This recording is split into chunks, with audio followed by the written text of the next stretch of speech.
Happy morning, children.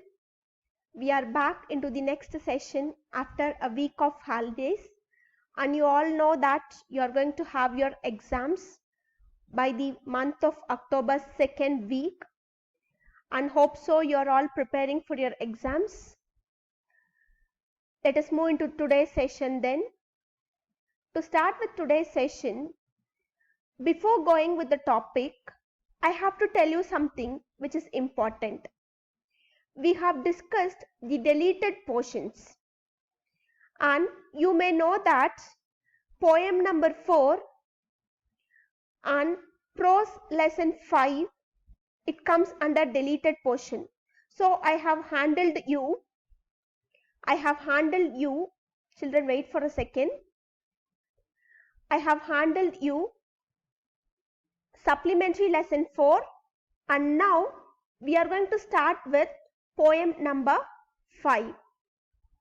So prose lesson 5 is not there.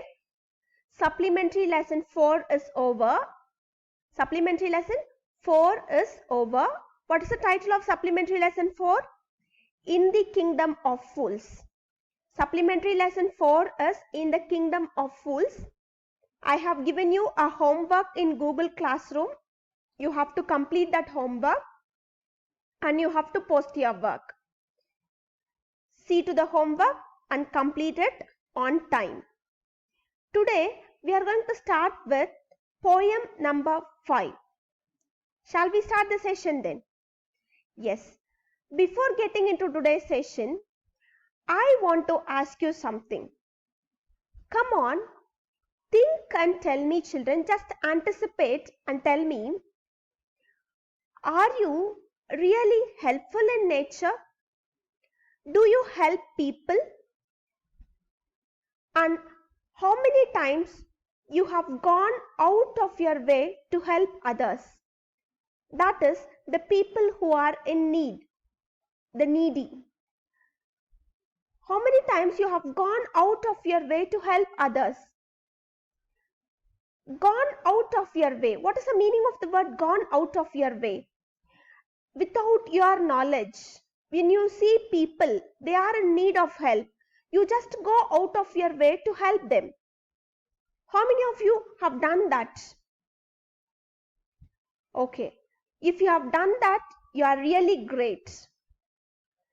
See, the attitude of helping is a very good attitude that everyone should have. And we all know that the present world you can see, people, they are growing selfish in nature. They are being self-centered. The word selfish and self-centered, it can go together. What is the opposite of the word selfish? Being selfless. The opposite of the word selfish is being selfless in nature. If you are going to be selfless in nature, you will really help people. Do you have that attitude of helping people? If you are interested in helping others, and if you have an attitude of helping others, today there is an interesting session lined up for you. Even though it is going to be a poem, it's not like a poem, it's like a story. What it is like? It's like a story. See, this is what you are going to see it from your Beehive book, and the title of the poem is A Legend of the Northland. A Legend of the Northland. You all know where this Northland is. It is not one particular area. It is located in the northern hemisphere. It's located in the North Pole. We call it as North Pole. And nearby we have countries like Russia, Canada, Alaska. When you go for your map marking, you know that where this northern pole and northern hemisphere. So in today's poem, we are going to talk about a legend of Northland. Come on, before getting into the poem, let us discuss this word legend. What does this word legend tell you, children? And how far you can introspect on this word legend? go for a beyond thinking. Whom do we call as legend? Yes, SPB sir, who passed away. We call him as a legend of the music world. And we are going to see one such person of Northland. So legend is a person who just leave their footprints for others to follow. Is called as a legend. They simply don't live a normal life. They live a life whereas others get inspired of their life. They leave their footprints for others to follow. One such person is called as a legend. And in today's poem, this poem, A Legend of the Northland, it is going to be in a form of a ballad. What is called ballad, children? Do you know the different forms of poetry? What is called ballad? You would have heard epic poem. You would have heard sonnet.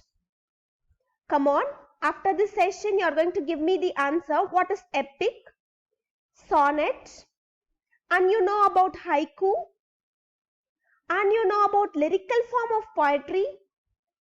Make a note of it. Make a note of it with your pencil. And I have told you already, your participation in the class, even though we don't have a live session with you, this half an hour of a recorded session, you can think like we are going in for a live session. You are going to answer me after this session, what is epic form of poetry? What is sonnet form of poetry? Epic, sonnet, lyrical. I am giving you some forms of poetry, different forms. Why I am giving you all such things? Because the poem we are going to see today, it is a ballad form of poetry. Ballad. How a ballad will be? There will be a question like, how a ballad will be? You know what is called ballad? Okay, let me tell you how a ballad will be. Ballad is a song. Are you able to see, children? Ballad is a song, it's a poem which narrates a story, and there you can see short stanzas with 4 lines in each stanza. When you read the poem, A Legend of Northland, you will come to know that this poem, which has short stanzas, and each stanza will have 4 lines. Are you clear with the thing, children? Have you got an idea what is called as ballad now? Ballad is a song or it's a poem which narrates a story, and it goes for short stanzas with each stanza having 4 lines in it. I have given you what is ballad. After the session, you are going to tell me how an epic will be and how a sonnet will be. Haiku, you would have heard of haiku and lyrical form of poetry. After the session, you'll give me the answers. So let us start with the poem now. This poem is written by an American poetess called Phoebe Cary and the younger sister of poet Alice Cary. So she is an American poetess and her sister is also good in writing poems. The sisters, they have co-published poems in the year 1849. And they have published many anthologies, joint anthologies of the sisters. Anthologies means which you can have it for reference. So that's all about the poet. Let us get into the poem now. What is the title of the poem, children? A Legend of the Northland. First line. Away, away in the Northland. You have to imagine that the poet is traveling away, away in the Northland, and you can see where the hours of the day are few and the nights are so long in winter. You know that when you move to a place towards the northern hemisphere, you can find that it will be completely covered with snow. And during winter season, as you know that the night duration will be longer than the day duration. Away in the Northland, where the hours of the day are very few, daytime is very less and the nights are so long because it's a winter season that they cannot sleep them through. Since the night time is very long, they cannot sleep all the time.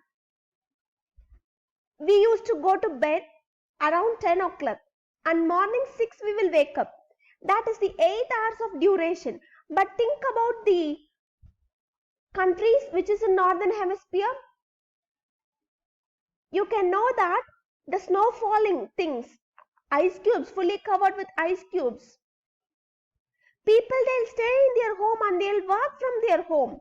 They often don't move out of their home. Why this happens?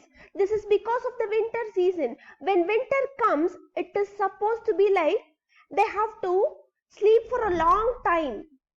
They have to sleep for a long time. That happens. And where they harness the swift reindeer to the sledges when it snows. Just imagine when they have to move out. I have given you the picture of reindeers. You can find these reindeers in the polar regions. When they have to move out, they cannot go in by walk. They cannot go barefooted. They have to travel. How they'll travel? When they tie up the swift reindeer. The swift reindeer, it refers to the motion of reindeer. Motion means the movement. It is quick in movement. The reindeers are quick in movement. To the sledges when it snows, they have to travel by sledges. And the children look like bear's cubs. Why do the children look like bear's cubs? You know what is called bear, polar bear especially. Cubs, the young one of bear. Why do they look like? In their funny furry clothes. Yes, people who live in polar regions where the climate is extremely cold, they have to dress up themselves with fur cloths. So when we see people over there, when we see children over there, they look like bear's cubs. See, a beautiful comparison, children. Yes, with their furry clothes. Try to enjoy the poem. First stanza, we discussed about the climate, and in this climate, when people travel out, they look like bear's cubs, the young ones of cubs, with their furry cloths. Come to the next stanza now. They tell them a curious story.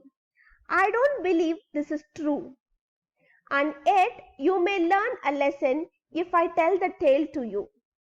You might just imagine that this happens in Northland when their night time goes for a long period. The parents, they used to tell their kids a story, and it is a curious story. I don't believe this true. The poetess is not ready to believe it is true. But she is giving a surety over there. She is giving an assurance over there. What kind of assurance? Yet you may learn a lesson.